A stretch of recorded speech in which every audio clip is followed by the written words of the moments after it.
بسم الله الرحمن الرحيم والعصر إن الإنسان لفي خسر إلا الذين آمنوا وعملوا الصالحات وتواصوا بالحق وتواصوا بالصبر.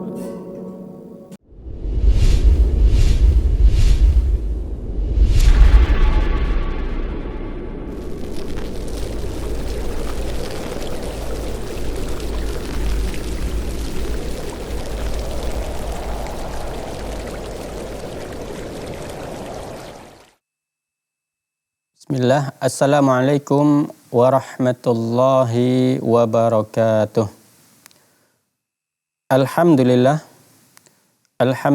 rabbil alamin, wassalatu wassalamu ala rasulillah wa ala alihi wa ashabihi wa mawalah, amma ba'du.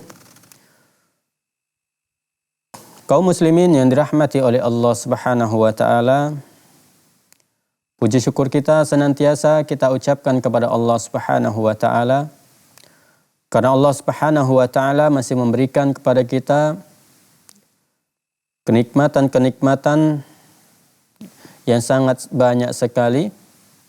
Maka sudah sepantasnya kita senantiasa seharusnya mensyukuri nikmat Allah Subhanahu wa ta'ala tersebut.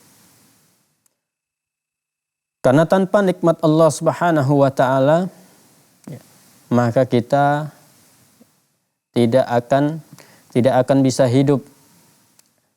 Karena semua yang kita rasakan adalah merupakan nikmat dari Allah Subhanahu wa ta'ala. Dari oksigen, bernafas, ataupun tubuh kita bisa melihat, bisa berbicara, ini adalah merupakan nikmat dari Allah Subhanahu wa ta'ala. Maka sudah sepantasnya kita harus mensyukuri nikmat Allah Subhanahu wa ta'ala tersebut agar ditambah oleh Allah Subhanahu wa ta'ala dengan kenikmatan yang lainnya.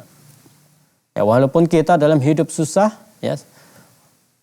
sadarilah, ketahuilah bahwasanya diri kita ini juga dalam keadaan kaya. Karena kita masih memiliki mata yang bisa untuk melihat. Karena berapa banyak di antara saudara-saudara kita, teman-teman kita yang mereka memiliki mata, akan tetapi matanya tidak bisa dipergunakan untuk melihat. Kemudian juga kita masih diberikan nikmat mata yang masih bisa memandang tanpa menggunakan alat bantu. Ini juga adalah merupakan nikmat Allah Subhanahu wa ta'ala. Yang dia memiliki mata bisa melihat dengan menggunakan alat bantu ataupun dengan menggunakan kacamata juga harus disyukuri. Karena banyak orang-orang yang mereka sudah menggunakan kacamata juga masih tidak bisa melihat.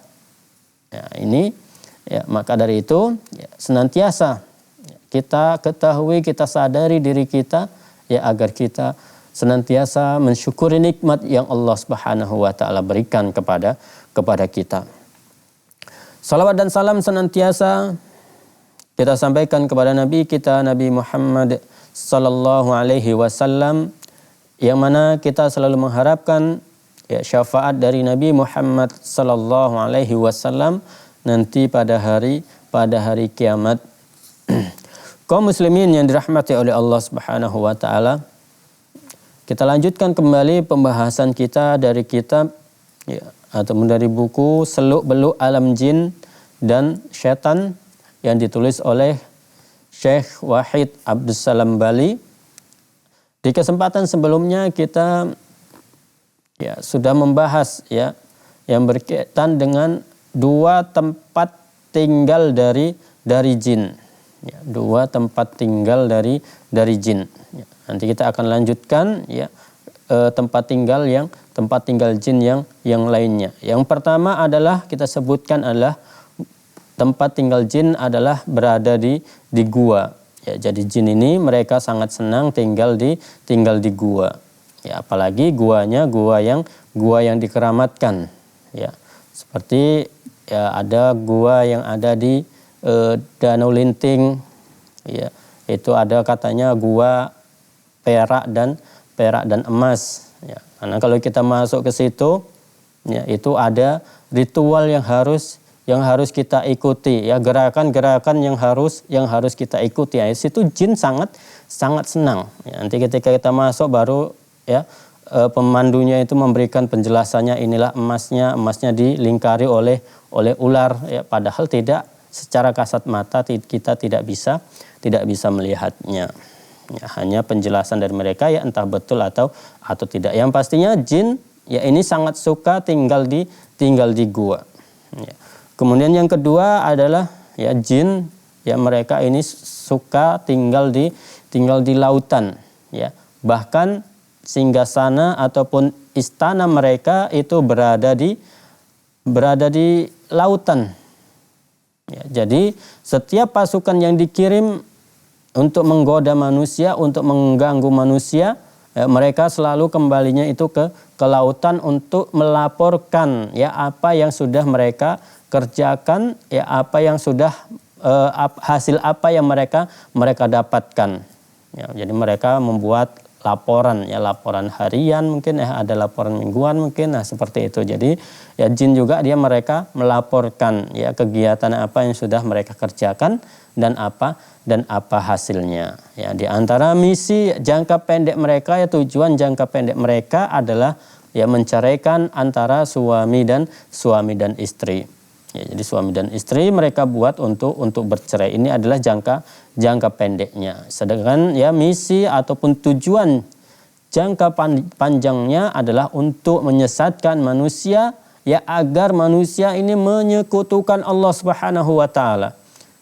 Ya, menyekutukan Allah Subhanahu wa taala. Karena orang yang dia menyekutukan Allah Subhanahu wa taala, itu dosanya tidak akan diampuni oleh Allah Subhanahu wa taala. Dan inilah yang dicari oleh setan, ya agar mereka memiliki teman ya ketika mereka berada di neraka, ya agar iblis ini ya ada temannya di dalam neraka, sehingga mereka menyesatkan manusia, ya mensyirik, ya agar manusia melakukan kesyirikan kepada Allah Subhanahu wa taala. Itu ya kaum muslimin yang dirahmati oleh Allah Subhanahu wa taala. Ya nanti ya setelah jeda kita akan bahas ya tempat tinggal jin yang selanjutnya ya setelah beberapa jeda berikut ini.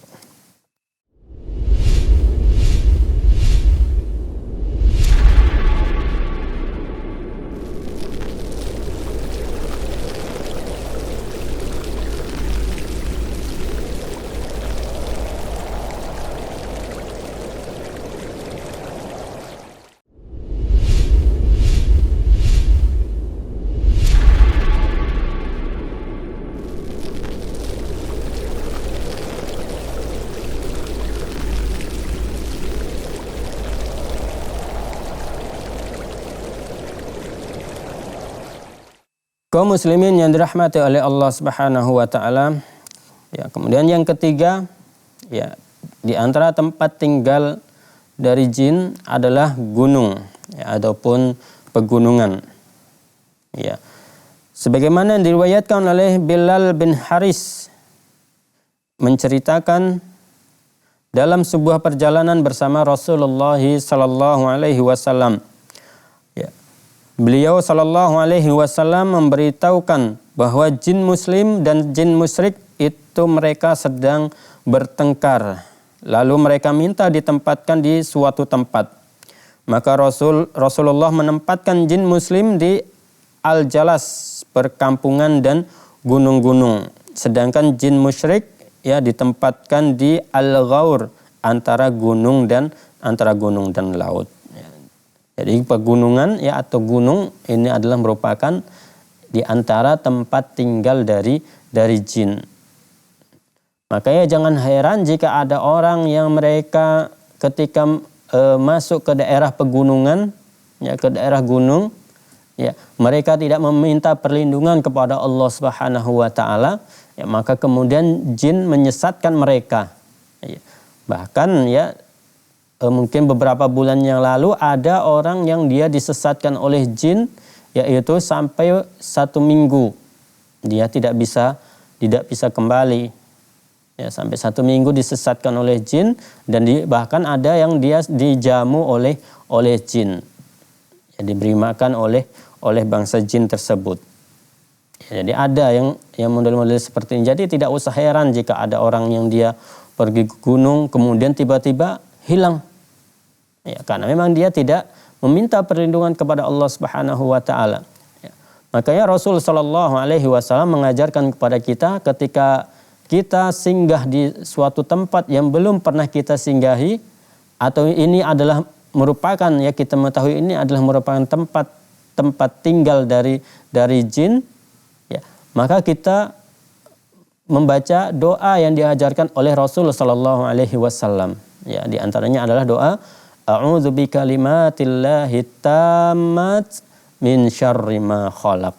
Ya, jadi ketika kita singgah di suatu tempat, ya, turun di suatu tempat, ya, maka kita baca doa ini, ya, agar Allah Subhanahu wa taala melindungi kita dari gangguan-gangguan, ya, makhluk-makhluk Allah Subhanahu wa taala. Ya, di antaranya adalah dari bangsa jin. Karena ketika kita mengucapkan ataupun membaca doa ini, ya, maka Allah Subhanahu wa taala akan melindungi kita. Nah, jadi ketika di gunung, ya, jangan malah kita mengatakan minta izin Mbah, minta izin Datuk, ya, jangan seperti itu.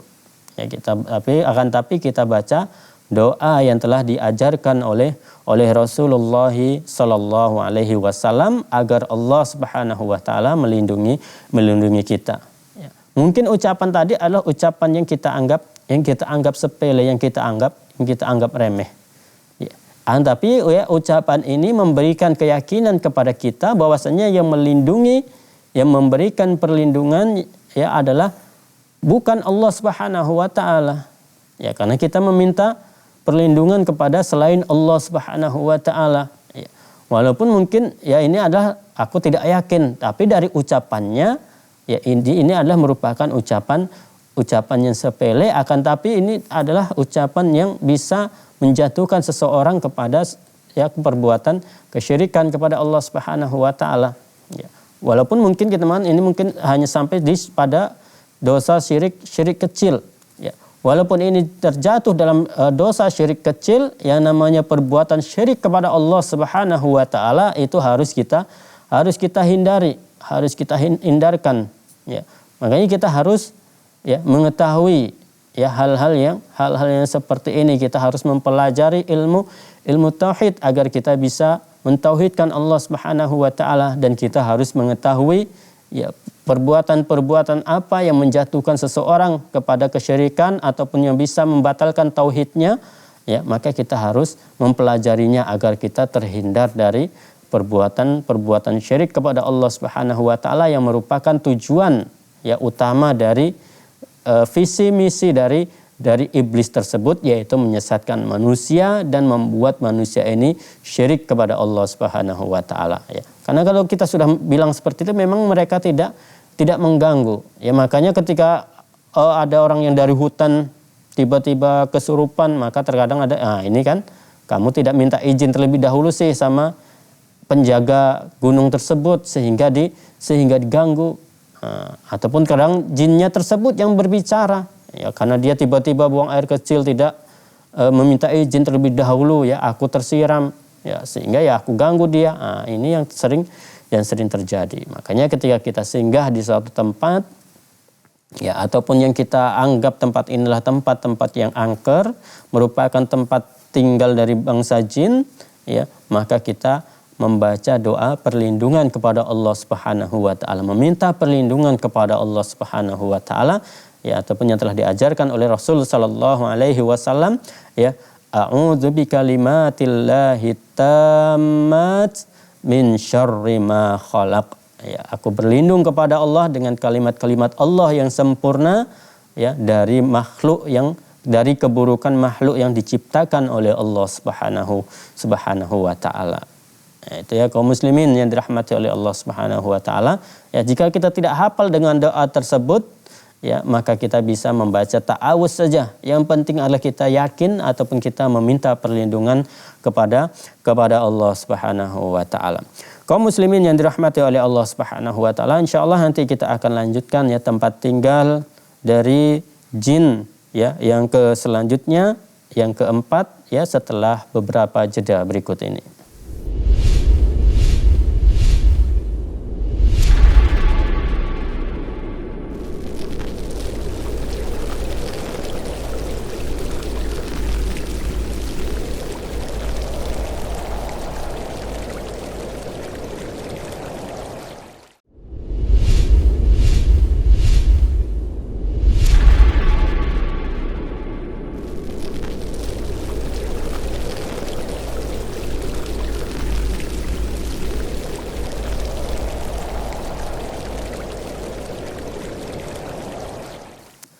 Kaum muslimin yang dirahmati oleh Allah Subhanahu wa taala.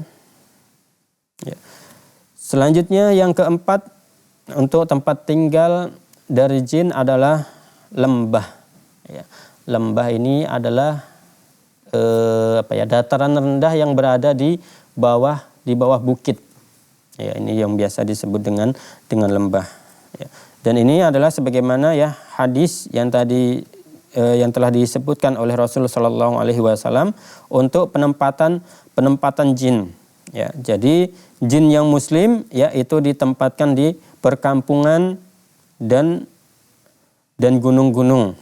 Ya, sedangkan jin yang musyrik ya, jin yang kafir itu ditempatkan adalah di antara gunung dan laut. Ya, ini adalah di antara gunung dan laut. Jadi ini adalah yang disebut dengan lembah. Kemudian yang kelima ya adalah di lubang-lubang tanah. Ya, terkadang jin-jin ya karena memang jin ini makhluk yang kecil. Ya, ketika dia sudah masuk ke alam manusia dia bisa menjadi kecil ya sekecil-kecilnya. Ya, makanya disebutkan ya di dalam hadis Rasulullah sallallahu alaihi wasallam innasyaitana ya yajri innasyaitan lil insan majri majrad dam atau kama qala, bahwasanya sesungguhnya setan itu ya berjalan di aliran darah manusia, ya berada di aliran darah manusia. Ya, kalau setan ini besar tentu tidak akan mereka itu mengalir di aliran darah, ya karena seberapa besar aliran darah ya, seibu jari kita pun tidak ada untuk aliran darah ya, seperti pembuluh vena itu sangat kecil ya, walaupun adalah pembuluh yang besar tapi dia adalah termasuk yang kecil ya, tidak terlalu besar. Ya, jadi mereka bangsa jin mereka berjalan di dalam tubuh manusia itu melalui peredaran darah ya. Bahkan di hadis yang lain disebutkan ya bahwasanya ketika Nabi Shallallahu Alaihi Wasallam ya mencekik jin tersebut ya, jin ifrit tersebut ya, kemudian Nabi Shallallahu Alaihi Wasallam mengatakan ya kalau bukan karena aku teringat dengan doa dari Nabi Sulaiman alaihi salam ya, maka aku akan gantung jin ini di tiang masjid dan kemudian akan dibuat mainan oleh anak-anak. Ya, kalau dia besar tentunya anak-anak akan takut. Ya, tapi ini karena kecilnya ya sehingga bisa dibuat mainan oleh anak-anak. Nah, itu ya kaum muslimin yang dirahmati oleh Allah Subhanahu wa taala. Ya, jadi jin ya itu mereka tinggalnya itu berada di lubang ya, di lubang-lubang tanah ya. Makanya dalam sebuah hadis Rasulullah sallallahu alaihi wasallam ya pernah melarang ya ataupun melarang kita umatnya kencing di lubang ya, baik lubang yang tampak seperti sarang binatang ataupun yang mirip dengan itu ya. Di antara sebabnya bisa menyakiti binatang ya, ataupun sebab yang lainnya bisa jadi itu adalah merupakan tempat tinggal jin tersebut.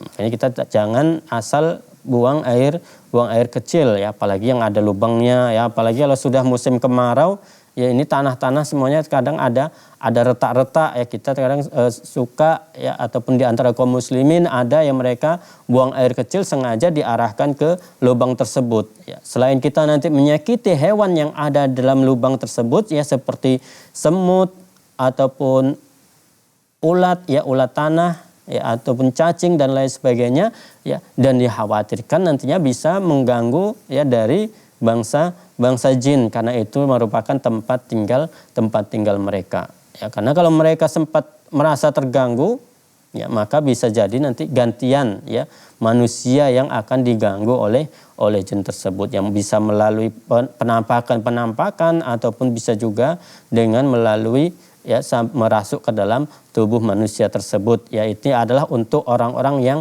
lalai ya dari berzikir ya kepada Allah Subhanahu wa taala. Orang-orang yang lalai dari mengingat Allah Subhanahu wa taala akan mudah diganggu, akan mudah disurupi oleh jin ya, akan mudah kesurupan ataupun kerasukan oleh jin.